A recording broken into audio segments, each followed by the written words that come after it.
بسم الله الرحمن الرحيم. ومن أحسن قولا ممن دعا إلى الله وعمل صالحا وقال إنني من المسلمين.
প্রশংসা জ্ঞাপন করছি মহান রব্বুল আলামিনের দরবারে,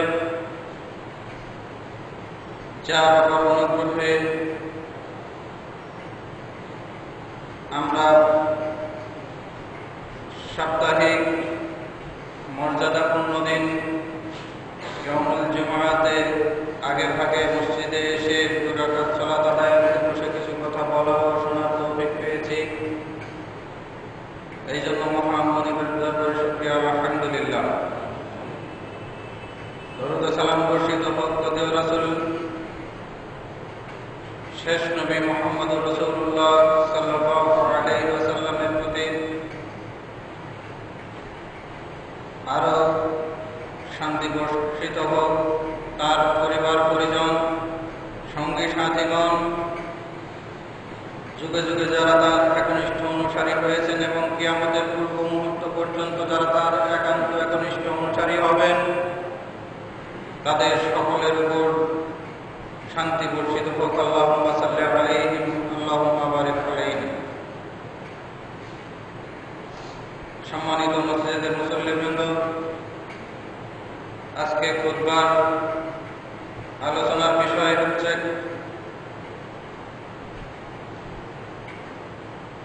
জিলহজের প্রথম দশক এবং সিয়ামে আরাফার ফজিলত এবং কুরবানির ফাজাইল ও মাসাইল। এই সম্পর্কে আমি কিছু কথা আপনাদের সামনে রেখে আমার বক্তব্য শেষ করবো ইনশাআল্লাহ। ওয়া তাওফীকি ইল্লা বিল্লাহ, আলাইহি তাওয়াক্কালতু ওয়া ইলাইহি উনীব। পবিত্র মহাগ্রন্থ কোরআনুল কারীমে ছোট্ট একটি সূরা, সূরাতুল কাউসারে মহান আল্লাহ তাআলা বলছেন, ফাসাল্লি লিরাব্বিকা ওয়ানহার। সুতরাং তুমি তোমার প্রতিপালকের উদ্দেশ্যে সালাত আদায় করো এবং কুরবানি করো। অত্র আয়াতে আল্লাহ তাআলা তার রাসূলকে সম্বোধন করে বলছেন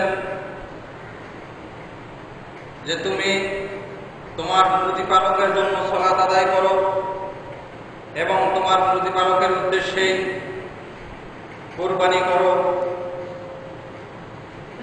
আমরা উম্মতে মুহাম্মাদি, আমাদের উপরও এই বিধানটি অর্পিত। কুরবানি একটি ইবাদত। এর পরিচয় সম্পর্কে আমরা গত খুতবায় শুনেছি, জেনেছি। এর ইতিহাস সম্পর্কে জেনেছি। আজকে ইনশাআল্লাহ এর ফাজাইল মাসাইল এবং এই মাস জিলহজ মাসের প্রথম দশকের ফজিলত এবং সিয়ামে আরাফাত ফজিলত সম্পর্কে জানব ইনশাআল্লাহ। শুরুতেই কুরবানির ফজিলত। কুরবানির ফজিলত সম্পর্কে সহিহ হাদিস দ্বারা কোনো কিছু প্রমাণিত হয় না। সহিহ হাদিসে কুরবানির ফজিলত সম্পর্কে পাওয়া যায় না। তবে আমাদের সমাজে ব্যাপকভাবে একটি হাদিস চালু আছে। হাদিসটি মা আয়েশা রাদিয়াল্লাহু তাআলা আনহা তিনি বর্ণনা করছেন। আল্লাহ রাসূল সাল্লাল্লাহু আলাইহি ওয়াসাল্লাম বলেছেন, কুরবানির দিনে রক্ত প্রবাহিত করার চাইতে প্রিয় কোনো আমল আল্লাহর নিকটে আর কিছু নেই। ওই ব্যক্তি অর্থাৎ কুরবানি দাতা কিয়ামতের দিনে কুরবানির পশুর শিং, লোম, খুর সমূহ নিয়ে হাজির হবে। আর কুরবানির রক্ত জমিনে পড়ার আগেই তা আল্লাহর নিকটে বিশেষ মর্যাদার স্থানে পৌঁছে যায়। অতএব তোমরা কুরবানি দ্বারা নিজেদের নফসকে পবিত্র করো। এই হাদিসটি আমরা প্রায় শুনে থাকি। এটি আমাদের সমাজের সবচাইতে বহুল প্রচলিত একটি হাদিস। হাদিসটি বর্ণনা করেছেন ইমাম তিরমিজি, ইমাম ইবনে মাজাহ। কিন্তু এখানে একটি কথা রয়ে গেছে, সেটি হচ্ছে অনেক বিদ্বান বলছেন যে হাদিসটির সনদ সহিহ নয়। এর সনদে জয়ীফ রাবী রয়েছে, সুতরাং এই হাদিসটি জয়ীফ। এবং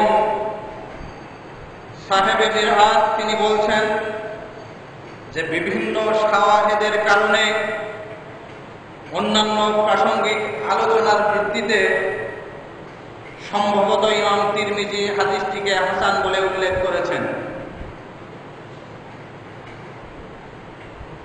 কিন্তু মূল কথা হচ্ছে কুরবানির ফজিলত সম্পর্কিত এই হাদিসটি সহিহ নয়।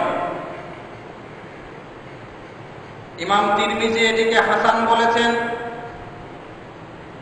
অনেকেই এটিকে হাসান মনে করেছেন, আবার অনেক বিদ্বান এটিকে জয়ীফ বলেছেন। সুতরাং আমার আপনার কর্তব্য হবে, আমার আপনার উচিত হবে কুরবানিকে ইবাদত মনে করে পালন করা। এর ফজিলত কি আছে সেটি দেখার কোনো প্রয়োজন নেই। যদিও আমাদের সমাজের লোকজন ফজিলতে বেশি বিশ্বাসী, বেশি আগ্রহী। এই কারণে আমাদের সমাজে ফজিলতের নাম দিয়ে অনেক বই পাওয়া যায়, যেগুলোতে মিথ্যা ফজিলত, ইবাদতের মিথ্যা ফজিলত, বানাওয়াট কিচ্ছা কাহিনী দিয়ে ভরপুর। সুতরাং আমার আপনার কর্তব্য হচ্ছে সহিহ হাদিস দ্বারা প্রমাণিত যে সমস্ত ফজিলত আছে আমরা সেগুলোতেই বিশ্বাস করব। অন্যথায় জয়ীফ এবং জাল হাদিস দ্বারা মিথ্যা ফজিলতের ধোঁকায় পড়ে আমরা কোনো আমল করব না। এটা আমার আপনার অটনীয়। কুরবানি ইবাদত, এটা হযরত ইব্রাহিম আলাইহিস সালামের সুন্নাত এবং তার সুন্নাতটা পরবর্তীদের জন্য বহাল রাখা হয়েছে, অর্থাৎ এটা আমাদের নবী, শেষ নবী মুহাম্মদুর রাসূলুল্লাহ সাল্লাল্লাহু আলাইহি ওয়াসাল্লাম এবং তার উম্মতের জন্য সুন্নাত। এটি একটি গুরুত্বপূর্ণ সুন্নাত, সুন্নাতে মুআক্কাদা। এটি এতই গুরুত্বপূর্ণ যে আল্লাহ রাসূল সাল্লাল্লাহু আলাইহি ওয়াসাল্লাম বলেছেন, কোন ব্যক্তি যদি সামর্থ্য থাকা সত্ত্বেও কুরবানি না করে তাহলে সে যেন আমাদের ঈদগাহের নিকটবর্তী না হয়। আবার বুঝুন কুরবানিটা কতটা গুরুত্বপূর্ণ। এটা বোঝাতে গিয়ে আল্লাহ রাসূল সাল্লাল্লাহু আলাইহি ওয়াসাল্লাম বলছেন, কোন ব্যক্তির সামর্থ্য থাকার পরেও যদি সে কুরবানি না করে তাহলে সে যেন আমাদের ঈদগাহের নিকটবর্তী না হয়। সুতরাং এখান থেকে বোঝা যাচ্ছে যে নিঃসন্দেহে কুরবানি একটি অতি গুরুত্বপূর্ণ ইবাদত। এটি আমাকে আপনাকে পালন করতে হবে। তবে হ্যাঁ, যে কোনো মূল্যে করতেই হবে এমনটি নয়। আপনার সামর্থ্য থাকলে আপনি করবেন, যদি সামর্থ্য না থাকে তাহলে দরকার নেই। যাই হোক,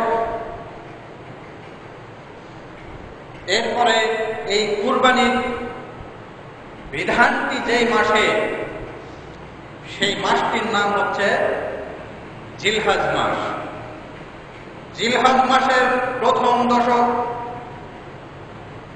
অর্থাৎ 1 থেকে 10 তারিখের এই 10 দিনের কিছু গুরুত্বপূর্ণ ফজিলত রয়েছে, তাৎপর্য রয়েছে। হযরত আব্দুল্লাহ ইবনে আব্বাস রাদিয়াল্লাহু আনহু তিনি বর্ণনা করছেন, আল্লাহ রাসূল সাল্লাল্লাহু আলাইহি ওয়াসাল্লাম বলেছেন, জিলহজ মাসের প্রথম দশকের নেক আমলের চাইতে প্রিয় কোনো আমল আল্লাহর কাছে আর কিছু নেই। আবার বলুন, আল্লাহ রাসূল সাল্লাল্লাহু আলাইহি ওয়াসাল্লাম বলছেন, জিলহজ মাসের প্রথম দশকের কৃত নেক আমলের চাইতে অধিক প্রিয় কোনো আমল আল্লাহর কাছে আর কিছু নেই। কথাটা একটু ভারী মনে হলো। সাহাবীরা জিজ্ঞেস করলেন, আল্লাহ রাসূল সাল্লাল্লাহু আলাইহি ওয়াসাল্লাম, আল্লাহর পথে জিহাদও কি এর চাইতে মর্যাদাবান নয়? তখন আল্লাহ রাসূল সাল্লাল্লাহু আলাইহি ওয়াসাল্লাম বলছেন, না, আল্লাহর পথে জিহাদও এর চাইতে বেশি মর্যাদাবান নয়। তবে ওই ব্যক্তির কথা ভিন্ন, ওই ব্যক্তির আমল ভিন্ন। কোন ব্যক্তি? যেই ব্যক্তি আপনার জান এবং মাল নিয়ে আল্লাহর পথে বেরিয়ে গেছে আর ফিরে আসেনি, অর্থাৎ আল্লাহর পথে শহীদ হয়ে গেছে, এই ব্যক্তির মর্যাদা পৃথিবীর সব কিছুর চাইতে বেশি মর্যাদাবান। সুবহানাল্লাহ। এরপরে জিলহজ মাসের প্রথম দশকের নেক আমলের মর্যাদা আল্লাহর কাছে সবচাইতে বেশি মূল্যবান। সুতরাং আমার আপনার কর্তব্য হচ্ছে এই জিলহজ মাস শুরু থেকে নিয়ে 10 অর্থাৎ প্রথম দশকে বেশি বেশি করে ইবাদত পালন করা, নফল ইবাদতগুলো বেশি বেশি করে পালন করা, নফল সালাত আদায় করা, নফল সিয়াম পালন করা, নফল দান সাদাকা করা, এগুলি এই সময়ের মধ্যে বেশি বেশি পরিমাণে করতে হবে। তাহলে আশা করা যায় আমি আপনি আল্লাহর কাছে আল্লাহর প্রিয় বান্দা হিসেবে নির্ণীত হতে পারবো ইনশাআল্লাহ। সুতরাং আমরা প্রত্যেকে চেষ্টা করব এই জিলহজের প্রথম দশকে বেশি বেশি আমল করা। ইনশাআল্লাহ আজকে চাঁদ উঠলে আগামীকাল থেকে জিলহজ মাস শুরু। আমরা যদি পারি পারতপক্ষে এই জিলহজের শুরু থেকে 9 তারিখ পর্যন্ত আমরা 9টি সিয়াম পালন করব। ইনশাআল্লাহ যদি আমরা সমর্থ হই আর যদি আমরা আল্লাহর প্রিয় বান্দা হিসেবে নিজেকে দেখতে চাই, তাহলে আমাদেরকে এই আমলগুলো করতে হবে। এরপরে আমরা ফরজ সালাত আদায়ের পাশাপাশি আমরা বেশি বেশি পরিমাণে নফল সালাত আদায় করব। আমরা আমাদের সাধারণ দান সাদাকার পাশাপাশি অতিরিক্ত দান সাদাকা করব। এই আমলগুলি আমাকে আপনাকে এই জিলহজের প্রথম দশকে জারি রাখতে হবে, চালু রাখতে হবে। মহান আল্লাহ তাআলা আমাকে আপনাকে সেই তৌফিক দান করুন, আল্লাহুম্মা আমিন। এরপরে দেখুন, যদি কারো পক্ষে এই 9 দিন সিয়াম পালন সম্ভব না হয়, তাহলে এই প্রথম দশকের একটি দিন আছে যাকে বলা হয় ইয়াউমুল আরাফা তথা আরাফার দিবস। এই আরাফার দিনের সিয়াম কত ফজিলতপূর্ণ, হযরত আবু কাতাদা রাদিয়াল্লাহু আনহু তিনি বর্ণনা করছেন, আল্লাহ রাসূল সাল্লাল্লাহু আলাইহি ওয়াসাল্লাম ইরশাদ করছেন, সিয়ামু ইয়াউম আরাফা আহতাসিবু আলাল্লাহি আন ইউকাফফিরা আস-সানাতাল্লাতী ক্বাবলাহু ওয়াস-সানাতাল্লাতী বা'দাহু, রাওয়াহু মুসলিম। আল্লাহ রাসূল বলছেন, এই ইয়াউমে আরাফার সিয়াম এটি এমন একটি সিয়াম, আমি মহান আল্লাহর কাছে আশা করছি, আশাবাদী, এই একটি সিয়ামের মাধ্যমে আল্লাহ তাআলা তার বান্দার বিগত 1 বছরের এবং আগামী 1 বছরের পাপসমূহ ক্ষমা করে দিবেন। সুবহানাল্লাহি ওয়া বিহামদিহি সুবহানাল্লাহিল আযীম। একটা সিয়ামের মূল্য কত বেশি!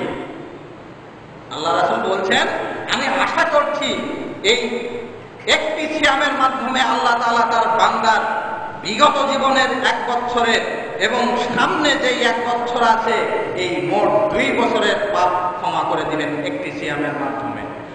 তাহলে যদি আমরা এই প্রথম থেকে 9টি সিয়াম পালন করি, তাহলে আমাদের মর্যাদাটা আরো কত গুণ বেড়ে যাবে, এটি সহজেই অনুমেয়। সুতরাং আমরা যদি আল্লাহর একান্ত প্রিয় বান্দা হতে চাই, তাহলে আমাকে আপনাকে অবশ্যই অবশ্যই এই আমলগুলো করতে হবে। তবে বাধ্যতামূলক নয়, বাধ্যতামূলক নয় যে কোনো মূল্যে করতেই হবে।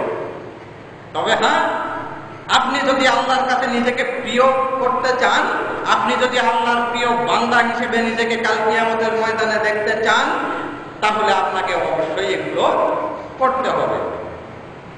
কারণ ফরজ ইবাদত দিয়ে মানুষ নিজেকে জাহান্নামের আগুন থেকে রক্ষা করতে পারে, কিন্তু নফল ইবাদত দিয়ে মানুষ আল্লাহর বেশি নৈকট্য লাভ করতে পারে। শুধু ফরজ ইবাদত দিয়ে, শুধু আমল দিয়ে কেউ জান্নাতে যেতে পারবে না আল্লাহর বিশেষ অনুগ্রহ ছাড়া। সুতরাং আমরা যদি আল্লাহর সেই বিশেষ অনুগ্রহ পেতে চাই, আমাকে অবশ্যই অবশ্যই ফরজের পাশাপাশি নফল ইবাদতগুলো পালন করার চেষ্টা করতে হবে। মহান আল্লাহ তাআলা আমাকে আপনাকে বেশি বেশি নফল ইবাদত করে তার প্রিয় বান্দা হওয়ার তৌফিক দান করুন, আল্লাহুম্মা আমিন। তাহলে জিলহজের প্রথম দশকের ফজিলত আমরা জানলাম, ইয়াউমুল আরাফার সিয়াম সম্পর্কে আমরা জানলাম। এবার আসুন কুরবানির মাসালা মাসাইল সম্পর্কে কিছু জানতে হবে। আমরা যেহেতু কুরবানি করব, এর জন্য কিছু শর্ত আছে, কিছু বিধি নিষেধ আছে, যেগুলি আমাকে আপনাকে অবশ্যই মেনে চলতে হবে। যেমন কুরবানির মাসাইলের প্রথমেই হচ্ছে জিলহজ মাসের চাঁদ ওঠার পর থেকে কুরবানি করার আগ মুহূর্ত পর্যন্ত চুল, নখ ইত্যাদি না কাটা। আজকে যদি চাঁদ ওঠে তাহলে আজকে চাঁদ ওঠার পর থেকে কুরবানি করার আগ মুহূর্ত পর্যন্ত কুরবানি দাতারা তাদের চুল নখ কাটবে না। এটি হচ্ছে প্রথম মাসাইল। হযরত উম্মে সালমা রাদিয়াল্লাহু তাআলা আনহা তিনি বর্ণনা করছেন, আল্লাহ রাসূল সাল্লাল্লাহু আলাইহি ওয়াসাল্লাম ইরশাদ করেছেন, তোমাদের মধ্যে যারা কুরবানি দেওয়ার জন্য ইরাদা রাখো তারা যেন জিলহজ মাসের চাঁদ ওঠার পর হতে কুরবানি সম্পন্ন করার আগ মুহূর্ত পর্যন্ত স্ব চুল ও নখ কর্তন করা হতে বিরত থাকে। আবার বুঝুন, আল্লাহ রাসূল বলছেন, তোমাদের মধ্যে যারা কুরবানি দিতে ইচ্ছুক তারা যেন জিলহজের চাঁদ ওঠার পর থেকে কুরবানি সম্পন্ন হওয়ার আগ পর্যন্ত স্বীয় চুল এবং নখ না কাটে, এগুলি কাটা থেকে তারা যেন বিরত থাকে। সুতরাং আমার আপনার কর্তব্য আজকে সন্ধ্যার পূর্বেই, চাঁদ উদিত হওয়ার পূর্বেই আমাদেরকে আমাদের জরুরতগুলো সেরে নিতে হবে। যার চুল কাটার প্রয়োজন আছে, যার নখ কাটার প্রয়োজন আছে, এগুলি কাটতে হবে। এখন চুল কাটার মাসালা নিয়ে আবার যেন আপনি উল্টা না বোঝেন যে দাড়িও তো চুল, সুতরাং দাড়িও কাটতে হবে। জি না, দাড়ি কাটা হারাম। দাড়ি কাটা, ছাঁটা, সাইজ করা সব কিছু বিলকুল হারাম। কেন? দেখুন,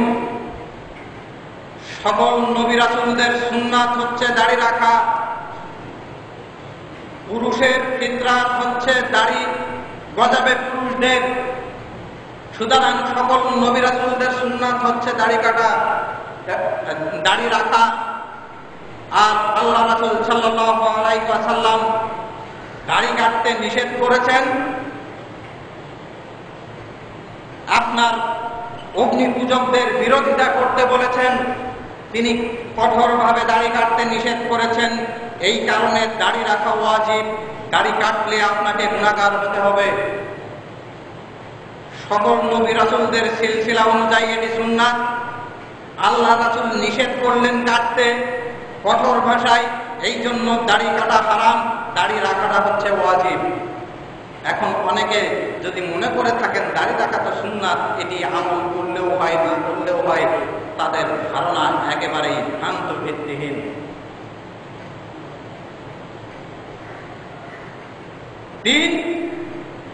তিন নম্বর যেই কারণে দাড়ি কাটা হারাম, দাড়ি ছাঁটা হারাম, সেটি হচ্ছে দাড়ি থাকে না মহিলাদের। দাড়ি থাকে না মহিলাদের, দাড়ি রাখে না হিজড়ারা। সুতরাং আপনি যদি মহিলার অনুসরণ করতে চান, মহিলাদের মতো নিজেকে সাজাতে চান, তাহলে এটি তাদের সাদৃশ্য হয়ে যাবে। এখানে আল্লাহ রাসূল সাল্লাল্লাহু আলাইহি ওয়াসাল্লাম কঠোরভাবে মহিলাদেরকে পুরুষের বেশ ধারণ করতে এবং পুরুষদেরকে মহিলাদের বেশ ধারণ করতে কঠোরভাবে নিষেধ করেছেন। এই কারণে দাড়ি রাখা ওয়াজিব, দাড়ি কাটা হারাম। দাড়ি কাটা ছাড়া কোনো কিছুই করা যাবে না। বারবার বলে আসছি, অসংখ্যবার বলে আসছি। আলহামদুলিল্লাহ, অনেক ভাই দাড়ি ছেড়ে দিয়েছেন, কিন্তু এখনো অধিকাংশই আমরা নিজেদের নফসটাকে ঠিক করতে পারিনি। তার মানে আল্লাহর ভয় এখনো আমাদের অন্তরে জাগেনি, জাহান্নামের আযাবের ভয় আমাদের অন্তরে জাগেনি, কবরের শাস্তির ভয় আমাদের অন্তরে এখনো জাগেনি। যদি জাগতো তাহলে অবশ্যই আমরা আল্লাহর বিধান পালনে অবশ্যই আমরা প্রতিযোগী হতাম, প্রতিযোগিতা করতাম আল্লাহর বিধান পালনে। যাই হোক, মূল কথা হচ্ছে যে চাঁদ ওঠার আগেই আমাদের চুল নখ কাটতে হবে। আমরা যারা কুরবানি দেওয়ার ইচ্ছা রাখি, যারা কুরবানি দেওয়ার ইচ্ছা রাখি না, যারা কুরবানি জন্য দেওয়ার জন্য সামর্থ্য নয়, তারা কি করবে? তারাও এই জিলহজের চাঁদ ওঠার পর থেকে নিজেদের চুল নখ কাটবে না। কেন? তারা যদি এগুলি কুরবানির নিয়তে রাখে এবং কুরবানির দিনে নিজেদের চুল নখ কাটে কুরবানির উদ্দেশ্যে, তাহলে ইনশাআল্লাহ আল্লাহ তার আমলনামায় কুরবানির পূর্ণ সওয়াব দিয়ে দেবেন। সুতরাং আমরা যারা সামর্থ্যবান নই, আমরা যারা ছোট, আমরা যারা মহিলা, আমরাও চুল নখ কাটব না। এখানে এই বিধানের পিছনে একটি উদ্দেশ্য হতে পারে এমন, যেমন হযরত ইসমাঈল আলাইহিস সালাম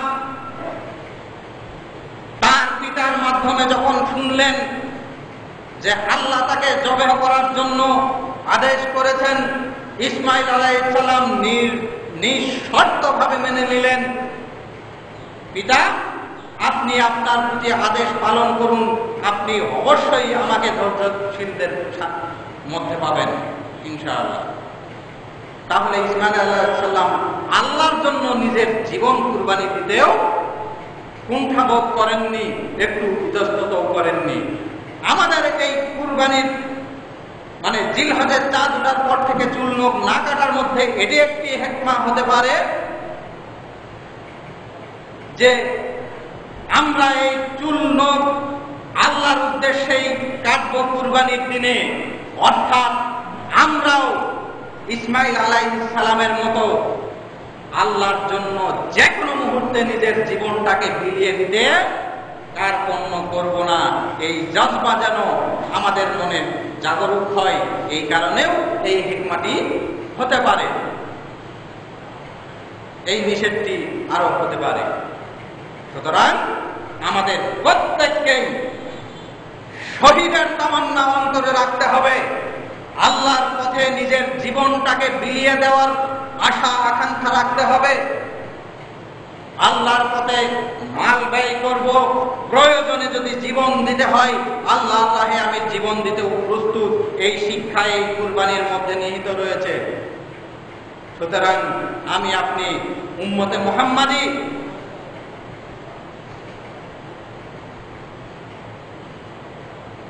ইব্রাহিম আলাইহিস সালামের আমরা সন্তান, আমাদেরকেও এই ইচ্ছা রাখতে হবে মনের মধ্যে যে আমরাও যে কোনো মুহূর্তে আল্লাহর জন্য জীবন দিতে প্রস্তুত।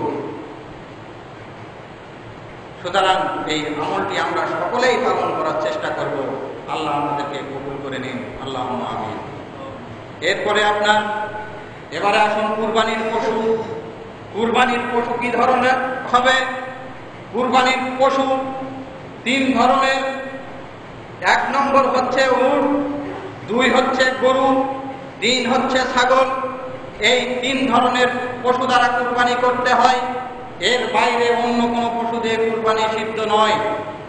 অন্য কোনো পশু দিয়ে, অন্য কোনো প্রাণী দিয়ে কুরবানি সিদ্ধ হবে না। এখন গরুর মধ্যে আপনি মহিষ যোগ করতে পারেন, ওটা গরুর শ্রেণীভুক্ত। ছাগলের শ্রেণীভুক্ত হচ্ছে দুম্বা, ভেড়া, এগুলি ছাগলের শ্রেণীভুক্ত। সুতরাং এই কয়টি প্রাণী ব্যতীত অন্য কোনো প্রাণী দ্বারা কুরবানি সিদ্ধ হবে না, এবং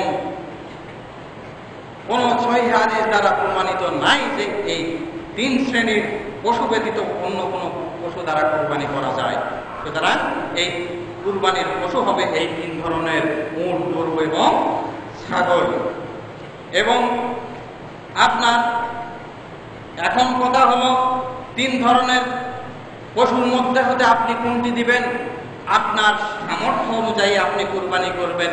আপনার যদি উট কুরবানির সামর্থ্য থাকে আপনি উট কুরবানি করবেন, যদি গরু কুরবানির সামর্থ্য থাকে আপনি গরু কুরবানি করবেন, যদি তাও না থাকে ছাগল কুরবানি করবেন।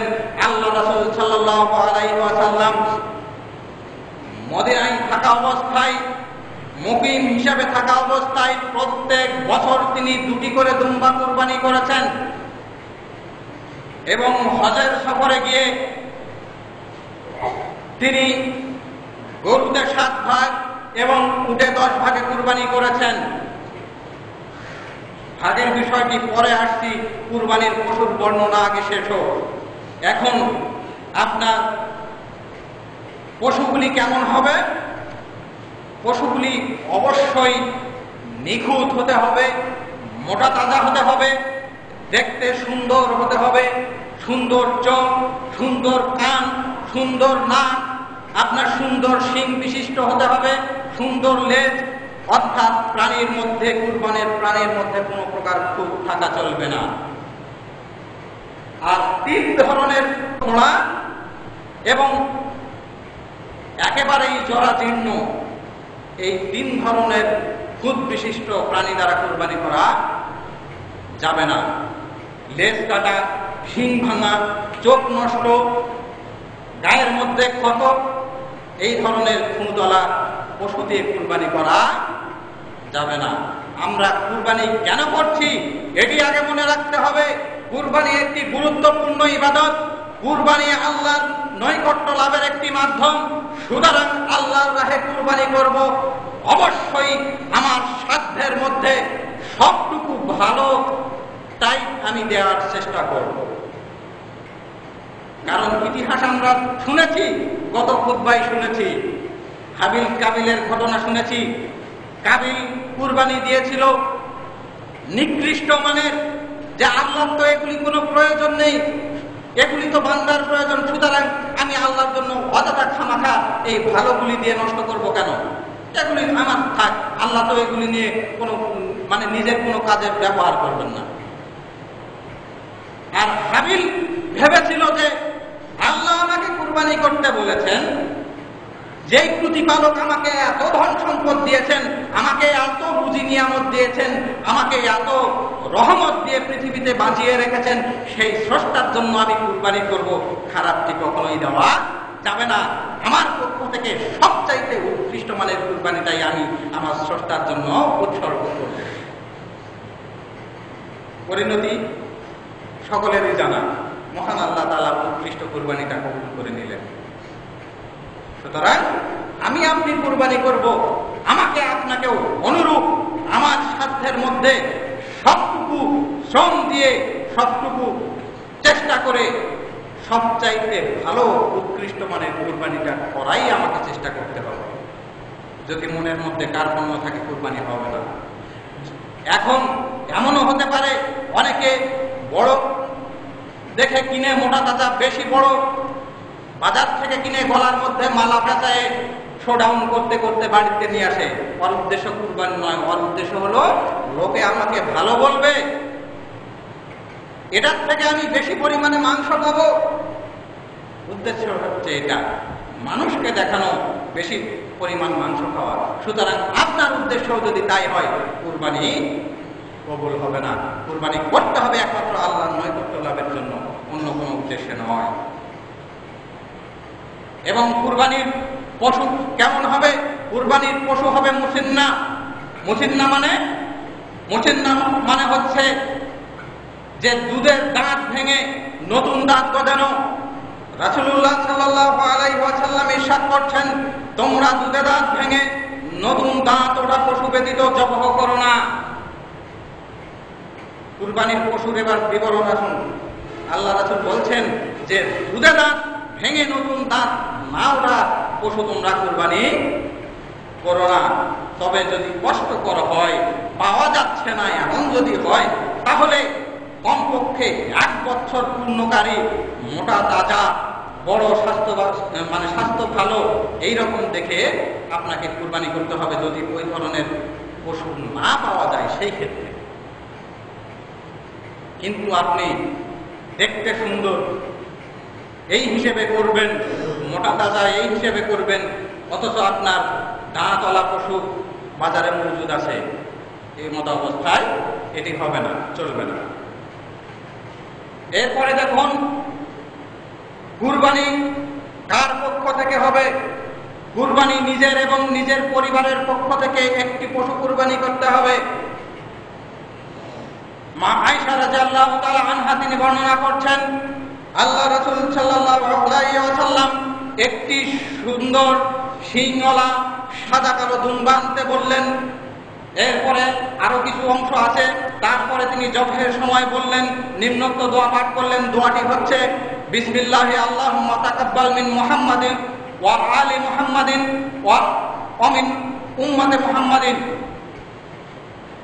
আল্লাহ রাসূল সাল্লাল্লাহু আলাইহি ওয়াসাল্লাম একটি সুন্দর সিংওয়ালা সাদা কালো দুম্বা আনতে বললেন এবং যখন নিয়ে আসা হলো সেটি, তখন তিনি সেটি জব্দ করার সময় এই দোয়া পাঠ করলেন যে বিসমিল্লাহি আল্লাহুম্মা তাকাব্বাল মিন মুহাম্মাদিন ওয়া আলি মুহাম্মাদিন ওয়া মিন উম্মতি মুহাম্মাদিন।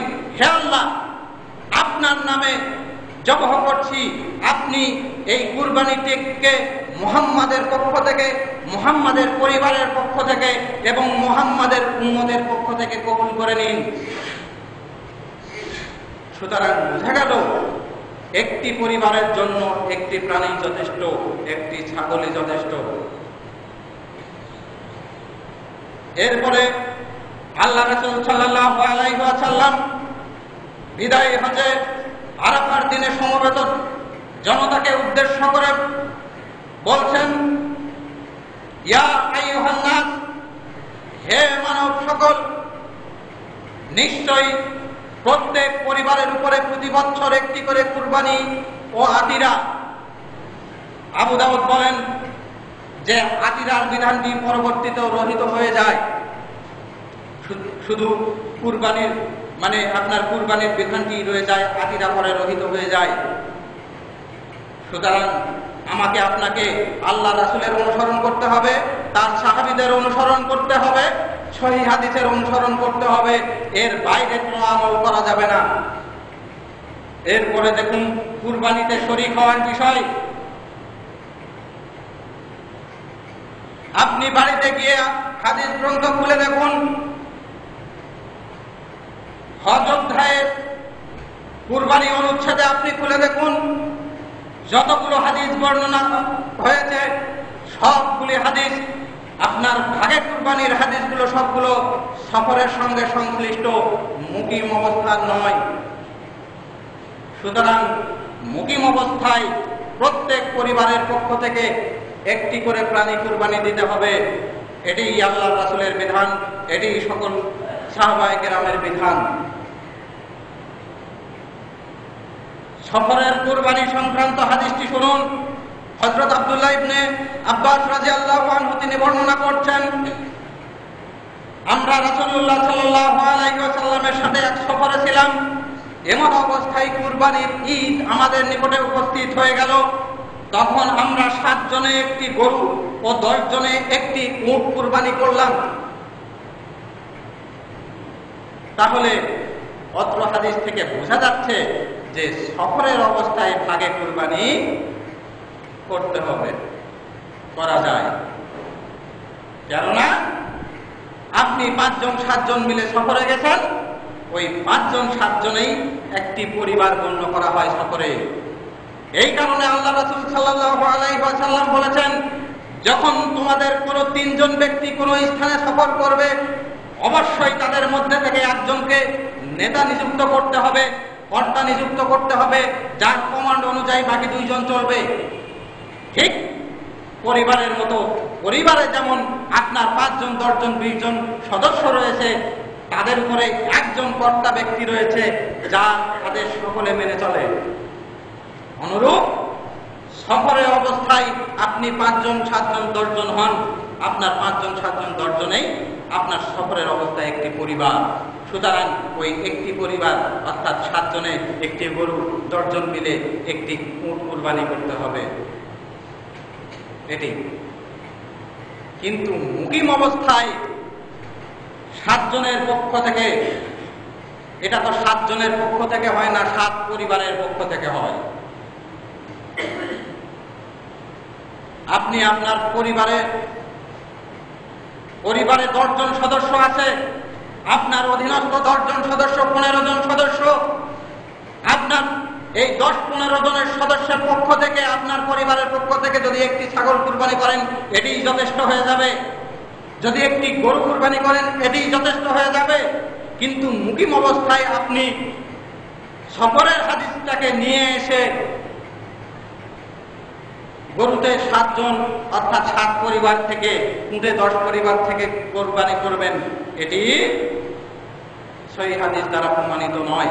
তবে একটি মাত্র সহিহ হাদিস পাওয়া যায়, ভাগে কুরবানির, সেটি হচ্ছে হযরত আব্দুল্লাহ ইবনে জাবির রাদিয়াল্লাহু আনহু বর্ণিত একটি হাদিস, যেটাতে কোনো ব্যাখ্যা নেই। ওটি সফরের হাদিস নাকি মুকিম অবস্থার হাদিস, এই ব্যাখ্যাটি নেই। তবে তার আগে জাবির রাদিয়াল্লাহু আনহু তিনি একটি হাদিস বর্ণনা করেছেন যেখানে ব্যাখ্যা রয়েছে, সেটি হচ্ছে সফরের হাদিস। এখন মুহাদ্দিসিনে কেরামের মূলনীতি হলো, একই রাবীর পক্ষ থেকে যদি দুইটি হাদিস বর্ণিত হয়, একটি যদি ব্যাখ্যা শূন্য হয়, অপরটি যদি ব্যাখ্যা সম্বলিত হয়, তাহলে ব্যাখ্যা শূন্য হাদিস পরিত্যাগ করে ব্যাখ্যা সহ হাদিসটি গ্রহণ করতে হবে এবং ওর উপরে আমল করতে হবে। তাহলে জাবির রাদিয়াল্লাহু আনহু বর্ণিত যেটি আপনার ব্যাখ্যা সম্বলিত হাদিস, অর্থাৎ ভাগে কুরবানির হাদিসটি তিনি সফরের হালতে এনেছেন, এটিকে গণ্য করতে হবে। তিনি ব্যাখ্যা বাদ দিয়ে ব্যাখ্যা শূন্য অবস্থায় যে হাদিসটি এনেছেন, এটিকে ধরা যাবে না। এটিকে আগেরটির অনুগামী করতে হবে, আগেরটার তুলনীয় করতে হবে, তাহলে এই দ্বন্দ্ব নিরসন হয়ে যায়। অথচ আমাদের সমাজে অনেক আলেম ওলামা এ ব্যাপারে ফতোয়া দিচ্ছেন যে মুকিম অবস্থাতেও ভাগে কুরবানি করা যায়। এমনকি অনেক আরবি বিদ্বানও বলছেন, অনেক মাদানী লিসানধারী তারাও বলছেন যে মুকিম অবস্থাতেও ভাগে কুরবানি করা যায়। কিন্তু আপনি আপনার জ্ঞান খাটিয়ে দেখুন, একটু রিসার্চ করে দেখুন ভালোভাবে, যে কুরবানির ভাগে কুরবানির হাদিস যতগুলো রয়েছে সবগুলি সফরের সঙ্গে সংশ্লিষ্ট, আপনার মুকিম অবস্থার সঙ্গে নয়। সুতরাং আপনি এই বিভ্রান্তি থেকে বিরত থাকি। মহান আল্লাহ তাআলা আমাকে আপনাকে সেই তৌফিক দান করুন, আল্লাহুম্মা আমিন। আমরা প্রত্যেকেই আমাদের নিজ নিজ পরিবারের পক্ষ থেকে একটি খাসি কুরবানি করব, একটি ছাগল, দুম্বা, আপনার ভেড়া, যেটাই পারি কুরবানি করব, এটাই যথেষ্ট হয়ে যাবে। আর যদি এর চাইতে আপনার বেশি সামর্থ্য থাকে, যদি একাই একটি গরু কুরবানি দেওয়ার সামর্থ্য থাকে, আপনি দিবেন, অসুবিধা নেই। যদি একাই আপনার একটি উট কুরবানি দেওয়ার সামর্থ্য থাকে, আপনি দিবেন, কোনো অসুবিধা নেই। আপনার পরিবারের সদস্য সংখ্যা যদি 100 জন হয়, তারা যদি আপনার অধীনস্থ থাকে, আর আপনি যদি তাদের পক্ষ থেকে একটি ছাগল কুরবানি দেন, এটি যথেষ্ট হবে। এখন আমরা মনে করি আমার পরিবারের সদস্য সংখ্যা 7 জন, 8 জন, 10 জন, এখন যদি একটি ছাগল কুরবানি দেই, তাহলে ওই ছাগলের মাংস ঈদের দিনেই শেষ হয়ে যাবে। পরের দিনগুলোতে অন্য বাড়িতে ছেলেমেয়েরা খাবে, আর আমার ছেলেমেয়েরা চেয়ে চেয়ে দেখবে। এটা কি হয়? এই জন্যই আমরা টাকা বেশি দিয়ে 7 পরিবারের পক্ষ থেকে একটি গরু কিনে এনে, 5 পরিবারের পক্ষ থেকে, 3 পরিবারের পক্ষ থেকে একটি গরু কিনে এনে আমরা সেটি কুরবানি করি। তাহলে বলুন, বিচারের ভার আপনারাই বলুন, এই কুরবানি হবে কিনা? হবে। কারণ ওর উদ্দেশ্য তো গোশত খাওয়া, ওর উদ্দেশ্য তো আল্লাহর সন্তুষ্টি নয়। তাহলে এই কুরবানি কখনোই আল্লাহর দরবারে কবুল হবে না। মহান আল্লাহ তাআলা এই জন্যই বলেছেন যে তোমাদের কুরবানির গোশত, রক্ত, চামড়া কিছুই আল্লাহর নিকটে পৌঁছায় না, শুধুমাত্র তোমাদের অন্তরের তাকওয়া আল্লাহর নিকটে পৌঁছায়। আপনি কি উদ্দেশ্য নিয়ে কুরবানি করছেন, আপনি কি উদ্দেশ্য নিয়ে ইবাদত করছেন, এই আপনার অন্তরের সংকল্পটা আল্লাহর কাছে পৌঁছায়। আপনার বাহ্যিক ইবাদত আল্লাহর কাছে পৌঁছায় না। আপনার কুরবানির ওই রক্ত, গোশত, হাড্ডি সব আপনি নিজেই খাবেন, এগুলি আল্লাহর কাছে যাবে না। আল্লাহর কাছে যাবে কি? আপনার তাকওয়াটা, আল্লাহর ভীতিটা আল্লাহর কাছে পৌঁছাবে। সুতরাং এমন যেন না হয়। আমরা পারতপক্ষে সকলেই প্রত্যেক পরিবারের, আমাদের নিজ নিজ পরিবারের পক্ষ থেকে একটি ছাগল কুরবানি দেওয়ার চেষ্টা করব। যদি বেশি সামর্থ্যবান হই, গরু দেব, কোনো আপত্তি নেই। তবে উদ্দেশ্য হতে হবে একমাত্র আল্লাহর সন্তুষ্টির উদ্দেশ্য, অন্য কোনো উদ্দেশ্য নয়। যদি মানুষ দেখানোর উদ্দেশ্য হয়, যদি মাংস বেশি খাওয়ার উদ্দেশ্য হয়, তাহলে এই কুরবানি কখনোই কবুল হবে না। মহান আল্লাহ তাআলা আমাকে আপনাকে এই সমস্ত বিধান, মহান আল্লাহর নাযিলকৃত বিধানের সঠিক জ্ঞান উপলব্ধি করে সেগুলির উপরে আমল করার তৌফিক দান করুন, আল্লাহুম্মা আমিন। আমরা যারা এখনো কুরবানি কিনিনি, আজকে দৃঢ় সংকল্পবদ্ধ হয়ে যাই, আমরা আমাদের নিজ নিজ পরিবারের পক্ষ থেকে একটি প্রাণী কুরবানি করব। হোক সেটা গরু, হোক সেটা ছাগল, হোক সেটা উট। কিন্তু আমার পরিবারের পক্ষ থেকে একটি পশু, একটি প্রাণী। এর সওয়াবের অংশীদার আপনি সকলকে করতে পারেন, এর সওয়াবটা আপনি সকলকে, আপনার এই কুরবানির সওয়াবের মধ্যে আপনি সকলকে শামিল করতে পারেন, কোনো অসুবিধা নেই। কিন্তু পুরা জিনিসটাই হবে নিজেদের মন মতো, নিজেদের খেয়াল খুশি মতো, আল্লাহ রাসূলের সুন্নাত অনুযায়ী নয়, সাহাবায়ে কেরামের সুন্নাত অনুযায়ী নয়, আল্লাহর রাজি খুশির সন্তুষ্টির উদ্দেশ্যে নয়, তাহলে কবুল হবে না, হবে না, হবে না। শুধু কুরবানি কেন, কোন ইবাদতই আমার আপনার কবুল হবে না যদি আল্লাহর সন্তুষ্টির উদ্দেশ্য বাদ দিয়ে অন্য কোনো উদ্দেশ্যে তা পালন করা হয়। মহান আল্লাহ তাআলা আমাকে আপনাকে যেন তার দিনের সঠিক জ্ঞান উপলব্ধি করে সেগুলি আমল করার তৌফিক দান করেন, এবং এই কুরবানি আমার আপনার সকলের পক্ষ থেকে মহান আল্লাহ তাআলা এই কুরবানিকে যেন কবুল করে নেন, এবং এর মাধ্যমে কাল কিয়ামতের কঠিন ও কঠোর আযাব থেকে মহান আল্লাহ তাআলা আমাকে আপনাকে পরিত্রাণ দিয়ে জান্নাতুল ফেরদাউসে এইভাবে একত্রিত হয়ে বসার যেন একটু তৌফিক দান করেন। আল্লাহুম্মা আমিন। পরিশেষে হে আল্লাহ, আপনার দরবারে প্রার্থনা জানাচ্ছি, আমরা যারা অভাবী ঋণগ্রস্ত আছি, আপনি দয়া করে আমাদের ঋণ পরিশোধের ব্যবস্থা করে দিন এবং আমাদের অভাব দূর করে দিন। আমরা যারা অসুস্থ আছি, হে আল্লাহ, দয়া করে আপনি আমাদেরকে সুস্থতা দান করুন। আমরা যারা দিনের দায়ী আছি, দিনের জ্ঞান অন্বেষণকারী আছি, আপনি আমাদেরকে আপনার দিনের সঠিক জ্ঞানটা অর্জন করার তৌফিক দান করুন, এবং ওই সঠিক জ্ঞানের উপরে আমাদেরকে অবিচল অটল থেকে মানুষের নিকটে হকটা পৌঁছানোর তৌফিক দান করুন। আল্লাহুম্মা আমিন। আমাদের যারা পৃথিবী থেকে বিদায় নিয়ে চলে গেছে, হে আল্লাহ, দয়া করে আপনি তাদের কবর আযাবকে মাফ করে দিন। আমরা যারা বেঁচে আছি, আমাদেরকে আপনি কবরের ফিতনা থেকে, কবরের আযাব থেকে রক্ষা করুন। আমাদেরকে আপনি প্রকৃত মুসলমান না করে কবরে নিয়েন না। হে আল্লাহ, আপনি গোটা বিশ্বের মুসলিমদেরকে এক হওয়ার তৌফিক দান করুন। আমরা যেন এক নবীর এক উম্মত হয়ে কাল কিয়ামতের ময়দানে আমাদের রাসূলের শাফাত পেয়ে আমরা যেন জান্নাতুল ফেরদাউসে যেতে পারি, এই তৌফিক আপনি আমাদেরকে দান করুন। আমিন। এই দাবি, এই দোয়া আপনার দরবারে রেখে সংক্ষিপ্ত খুতবা এখানে শেষ করছি।